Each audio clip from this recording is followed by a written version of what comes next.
एक कुम्हार की लड़की का रिश्ता राजा के लड़के के साथ पक्का हो गया। उस लड़के के साथ जिसकी विवाह के दिन ही मृत्यु होनी तय थी। दोनों तरफ से विवाह की तैयारियां जोरों शोरों से होने लगी। दिन बीते और आखिर वो दिन आ ही गया जब राजा के लड़के का विवाह कुम्हार की बेटी के साथ होना था।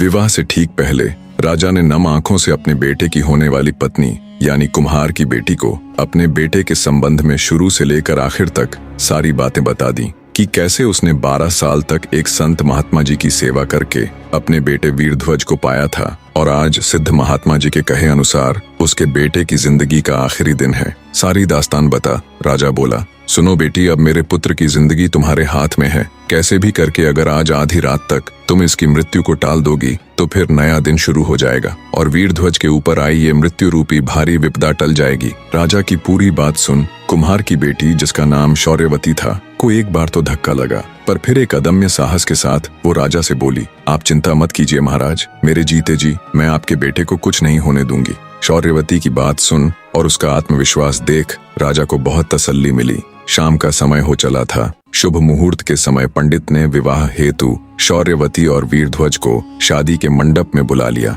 और मंत्र पढ़ने लगा। तभी एक सांप फुफकारता हुआ राजकुमार वीरध्वज को डसने के लिए वहां आया। सांप जैसे ही उसके नजदीक आया तो चौकन्नी होकर बैठी शौर्यवती की नजर उस पर पड़ गई। उसे समझते देर न लगी कि ये सांप उसके पति को खाने के लिए ही यहाँ आया है। उसने अपना हाथ आगे बढ़ाया और सांप को पकड़कर उसके मुख को अपने एक पैर के नीचे दबाकर बैठ गई। ईश्वर की मर्जी कहो या उनका चमत्कार, वहां मौजूद किसी भी व्यक्ति की नजर उस सांप पर नहीं पड़ी। कुम्हार की बेटी सांप के मुख को अपने एक पैर के नीचे दबाकर बैठी रही। कुछ देर बाद उस सांप की पत्नी वहां आई और कुम्हार की लड़की से बोली, मेरे पति को तुम क्यों अपने पैर के नीचे दबाकर बैठी हो? कृपया उसे छोड़ दो, अन्यथा इस हालत में उसके प्राण निकल जाएंगे। नागिन की बात सुन शौर्यवती बोली, तुम्हारा पति यहाँ किसी की भलाई में थोड़े ही ना आया था। वो मेरे पति को डसकर उसके प्राण हरने के लिए यहाँ आया था। अगर मैंने उसे छोड़ा तो वो फिर से मेरे पति को डसने की कोशिश करेगा। तब नागिन बोली, नहीं, अब वो ऐसा नहीं करेगा। मैं वचन देती हूँ,